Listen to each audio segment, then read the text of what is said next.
Mira esta cifra: 2,5 billones de dólares. Es la valoración actual de la empresa más grande, más rica y más poderosa del mundo. No, no es Apple, no es Google.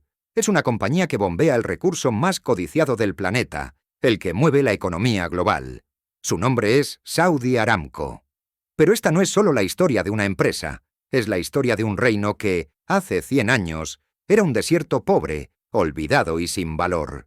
Es la historia de cómo unos pocos exploradores estadounidenses, casi por error, cambiaron para siempre la geopolítica mundial.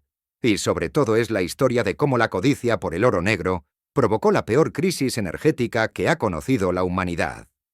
Hoy, en un viaje histórico lleno de guerras, jeques y billones de dólares, desvelaremos la crónica épica de Saudi Aramco. El gigante que te afecta directamente cada vez que llenas el depósito. Y al final, te mostraremos si, como inversor, vale la pena arriesgar tu dinero en la petrolera que controla el futuro. Si no quieres que te tomen el pelo con el precio de la gasolina, quédate hasta el final, porque esta historia es vital para tu bolsillo.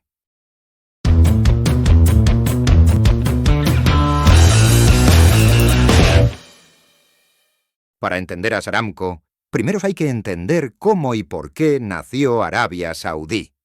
La figura central es Abdulaziz bin Saud, un líder tribal brillante y tenaz. A principios del siglo XX, dedicó su vida a unificar las facciones dispersas de la península arábiga. Tras una serie de campañas militares exitosas, en 1932, Abdulaziz funda el reino de Arabia Saudí. Pero la unificación trajo un problema mayúsculo: la financiación. ¿Cómo financiar las necesidades de un reino recién nacido y extenso, sin apenas recursos naturales? Su capital se basaba casi exclusivamente en los ingresos del peregrinaje a la Meca. No era suficiente. El país era, francamente, pobre. Y aquí es donde entra en escena el actor principal de nuestra historia: el petróleo. El rumor de que había oro negro en Oriente Medio era cada vez más fuerte, especialmente después de los hallazgos en Bahrein. Abdulaziz, desesperado por conseguir liquidez, decidió vender la única esperanza que le quedaba: los derechos de exploración de su desierto. Fue un error de cálculo histórico para los imperios de la época. Los británicos, ya establecidos en la región y centrados en otros territorios, no estaban interesados. El trato, por tanto, lo cierra el rey con una empresa estadounidense, la Standard Oil de California, SOCAL, precursora de lo que hoy conocemos como Chevron. El precio acordado fue una miseria histórica: solo $175.000 en oro. La SOCAL pasó años de frustración excavando pozos secos. Estaban a punto de rendirse y marcharse. Pero finalmente, en 1938, en el pozo conocido como Dammam 7, el petróleo brotó con una fuerza imparable. No solo encontraron petróleo, encontraron la mayor reserva del mundo. El desierto de arena se había transformado en segundos en un mar de oro negro. Este descubrimiento no solo cambió la suerte de una familia real, también fue el acta de nacimiento de la California Arabian Standard Oil Company, o CASOG, la empresa que se convertiría décadas después en Aramco. La importancia estratégica de este hallazgo se hizo evidente con la Segunda Guerra Mundial. Para asegurar un suministro constante y vital, la CASOG se rebautiza en 1944 como Arabian American Oil Company, o Aramco. A partir de este momento, Washington invierte miles de millones en la infraestructura saudí. Pero aunque el nombre llevaba árabe y la tierra era saudí, la empresa era en esencia una colonia. Los estadounidenses controlaban la producción, la venta y el precio. Los saudíes cobraban royalties fijos que eran una pequeña fracción de las ganancias. Sin embargo, los sucesores del rey Abdulaziz sabían que valían mucho más. Tras una fuerte presión política y renegociaciones, consiguen su primer gran victoria. Se crea el modelo de reparto de beneficios 50-50. Por primera vez el reino empezó a recibir la mitad de la inmensa riqueza generada.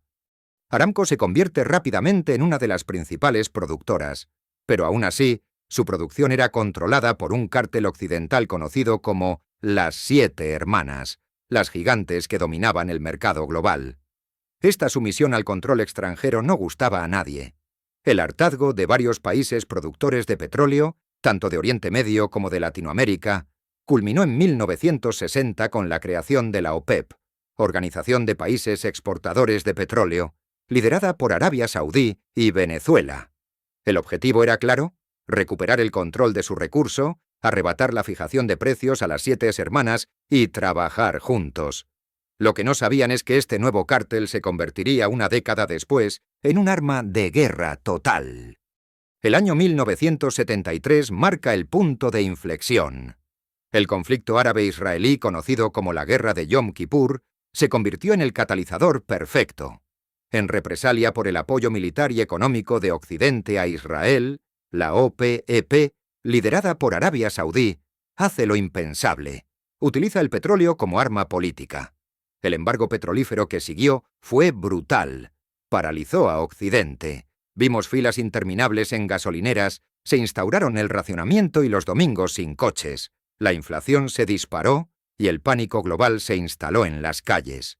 El precio del petróleo pasó de solo $3 a $12 el barril en cuestión de meses.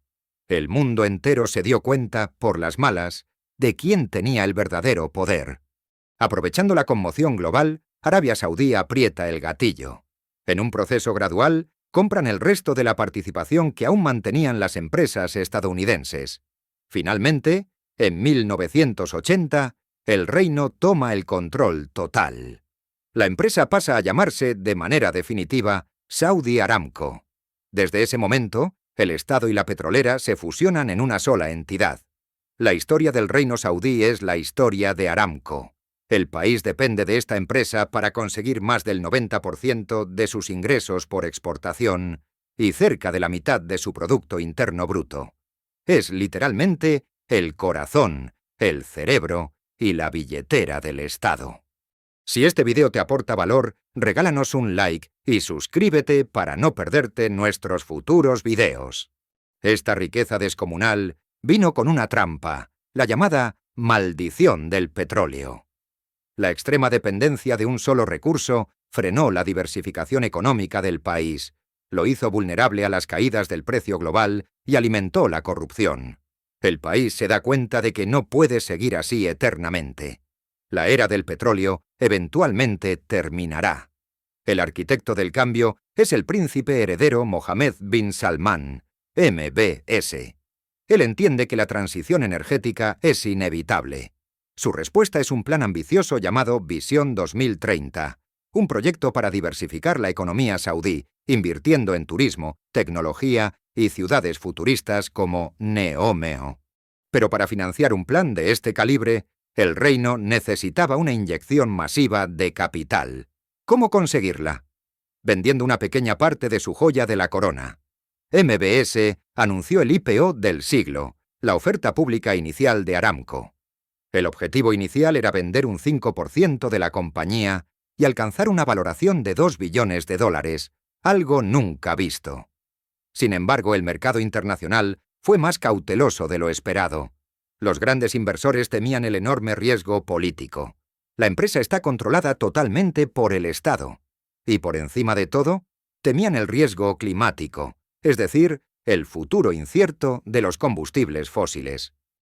Al final, la venta se limitó al 1,5% de la compañía, principalmente a inversores locales. En diciembre de 2019, Aramco debutó en la bolsa de Riad. A pesar de todo, la recaudación fue histórica: $25.600 millones. Aún con la cautela del mercado, la valoración de Aramco sigue siendo estratosférica. Y todo se debe a un dato que enamora a los inversores: el dividendo. Aramco se ha comprometido a pagar uno de los dividendos más altos y estables del mundo. Para los inversores, es una fuente constante de ingresos que está garantizada, indirectamente, por la riqueza y el poder del reino saudí. Este compromiso con el inversor nos lleva a la pregunta clave: ¿es un buen momento para invertir en Aramco? Lo primero que debes saber es que la inversión no es tan sencilla como comprar acciones de Apple. Necesitas acceder a la bolsa de Riad, Tadawul, o utilizar fondos de inversión internacionales específicos. Pero si consigues invertir, ¿qué debes tener en cuenta? Veamos los pros. Reservas baratas. Tienen las reservas petrolíferas más grandes y, crucialmente, las más baratas del mundo de extraer. Esto les da un margen de beneficio inigualable. Control OPEP. Arabia Saudí utiliza a la OPEP como un mecanismo de influencia política para sostener el precio del crudo. Dividendo escandaloso. El flujo de caja estable está prácticamente garantizado por el Estado. Ahora los contras, la bomba de relojería. Riesgo político. El Estado es el que decide todo. Los intereses del reino priman sobre los intereses del inversor. Transición energética. La presión por las energías renovables es una realidad ineludible. Cada año que pasa, sus reservas de crudo, aunque vastas, tienen menos valor a largo plazo. Diversificación lenta. Si el proyecto Visión 2030 fracasa, el país podría entrar en una crisis estructural. Aramco es una apuesta clara por el flujo de caja estable y por la creencia de que el mundo todavía necesita petróleo para todo.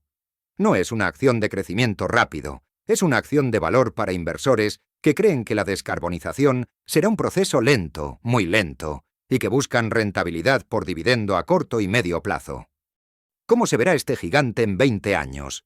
La empresa y el reino lo saben. No pueden ser solo una petrolera. Hoy, Aramco está invirtiendo miles de millones en petroquímica, en gas, y sí, en energías renovables. Intentan transformarse en empresas de energía total, replicando el modelo de compañías occidentales como Shell y BP. La historia de Saudi Aramco es el resumen del siglo XX. El poder absoluto del oro negro, la geopolítica y la riqueza desmedida. Pero el siglo XXI es un juego distinto.